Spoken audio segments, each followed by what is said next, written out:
It's Sick Boy from the Gaming Anarchist Collective, and I just want to give everybody a heads up of an update from the article I mentioned yesterday that has kicked off big time, and that is the Machinima Microsoft promotion partnership. Now, the whistleblower, who is a Machinima partner by all accounts, wrote, a person who claimed to write this, and it seems very solid that it is the person, wrote a very lengthy blogspot article anonymously stating their reasons behind doing it and some background information and the fact that they are personally pretty worried about their income, saying that they have a 9-month-old baby, he has a 9-month-old baby and a wife and doesn't want to lose his income. However, he didn't realise it was going to blow up as big as it did, and then went and mentioned some additional promotions that have gone through Machinima, particularly E3 and PAX. Also, at launch of Xbox One, there was a slew of promotions. Now, was not as lucrative, potentially lucrative, as the promotion that's been going on now. Although that said lucrative, when you look at it, really the amount of money they're going to give out is really only going to be to the top 1 or 2, perhaps Machinima partners, who are going to get a few million hits, because there is a massive cap on how much they're going to pay out. So the smaller guys are probably going to get a pittance. So, you know, well done for just selling your integrity down the river for next to nothing. Now, I want to look at the larger picture for a minute, because I've discussed this at length and there's many other videos, it's all over Twitter right now, as to how people feel about these kind of endorsements. What I want to say is what I think is coming next. I see a fight coming. And it's not between Microsoft, it's not between YouTubers and gamers, it's going to be within the journalism, commentary, punditry, review community. Because Angry Joe, for example, commented very, very strongly about this. He was deeply pissed off. And he mentioned that he's not paid for. YouTube people generally have more integrity than that, not like those journalists that you buy and pay for.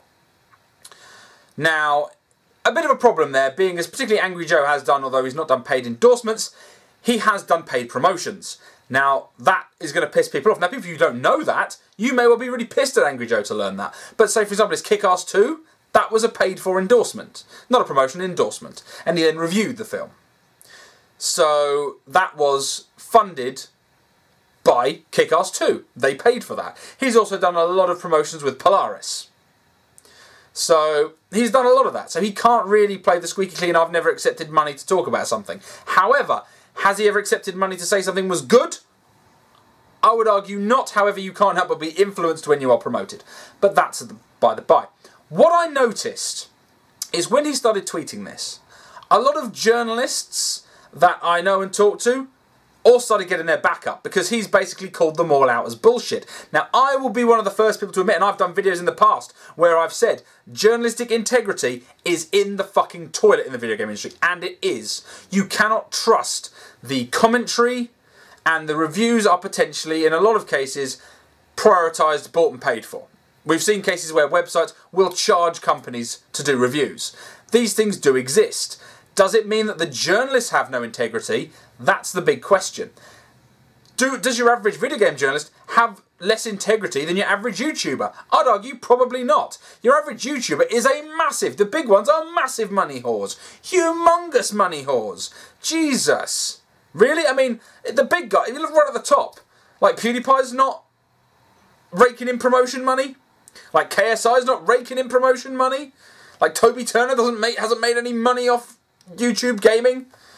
Really? Like Total Biscuit, like Angry Joe, like Jesse Cox, like all of these people have not made large amounts of money? And you don't think that at some points, Boogie himself, 2988, who a lot of people will see as almost like the heart of the gaming community, has freely admitted too fucking right he'll sell out. He'll try not to. He'll try not to lie to people, but will he take money? Fucking right he'll take money. Why do you think he did promotions with both Sony and Microsoft at the launch of their consoles? Do you think he did it out of the goodness of his own heart? You think they approached him with altruistic motives because they just love the lovable, morbidly obese man who does have some significant problems and does really want to be a good person?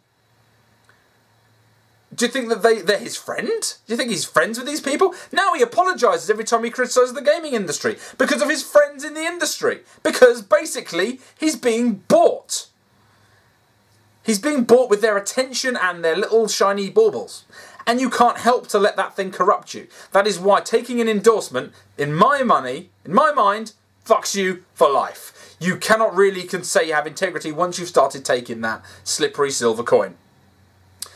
But for all of my jaded cynicism about the entire Apple here, I see a big fight coming, and it's probably going to be a healing one, but I want to give everyone a fair warning that this is going to happen.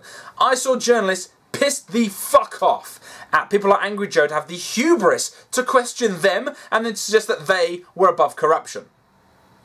Now, the difference between YouTubers in general and journalists, they're not necessarily the best journalists, but they are, most of them, a large number of them who do for actual websites, are legitimate journalists. There are those who step over the line. People like Jim Sterling, for example, is somewhat of a hybrid. He is somewhat of an internet entertainer and also a professional journalist. And a lot of the professional journalists have nothing but disdain for the medium of doing videos on YouTube. Nothing but disdain. And your average YouTuber is an armchair pundit like I am. There are those who've made a career out of being an armchair pundit. Now, Total Biscuit is a pundit. He's not a reviewer. He's not a journalist. He's a pundit. He'll admit it. He's a commentator. He says, I'm a commentator, I'm a pundit. I do first impressions. I talk about stuff that I like. And he does casting. That's what he does. He's a caster and a pundit. So there's very few proper journalists on YouTube. Now, I hate to admit it, but really, Adam Sessler is pretty much the journalist on YouTube. I don't like him. There's some things that annoy me about his opinions, kind of annoy me. But most of us are either amateurs, a lot of them are completely fucking skewed, either corrupted through desperate to try and earn money with clickbait, or they're malignant narcissists when it comes to attention seeking and will do anything for attention, so won't say what they actually think or feel. They'll say what they think will get the biggest reaction. So this fight looks like it's coming, and it looks like it's coming soon. I can imagine articles start popping up around about the time this video goes live, or in the next days or weeks, where they're going to start questioning the integrity of YouTube as an actual medium, and they're going to start questioning its validity. So, if we're going to be able to do that, you need to bear in mind that most of the gaming community on YouTube are mostly commentators. They commentate over gameplay. They do not. They don't investigate, they don't do research. That's a lot of people, that's a huge chunk of the YouTube community. People who legitimately think and look and read and investigate and then give a well thought out opinion based on wit and intelligence and knowledge, pretty much a minority. So, when it comes to what kind of foundation the YouTube community is standing on, when it comes to taking a battering from the journalists, the proper professional journalists, expect us to take a fucking kicking. And expect the reaction to be nothing but spitballing. Imagine all the fucking haranguing, harassment bullshit's going to kick off, and it's going to make gamers look like twats. So bear that in mind. When it comes to reacting to this, stay reasonable. Speak with rationality and intelligence. Do not just start sending out threats to fuckwits, because fuckwits take threats and they turn that to their advantage. Anyway, guys, thanks a lot for watching. I'll catch you guys later.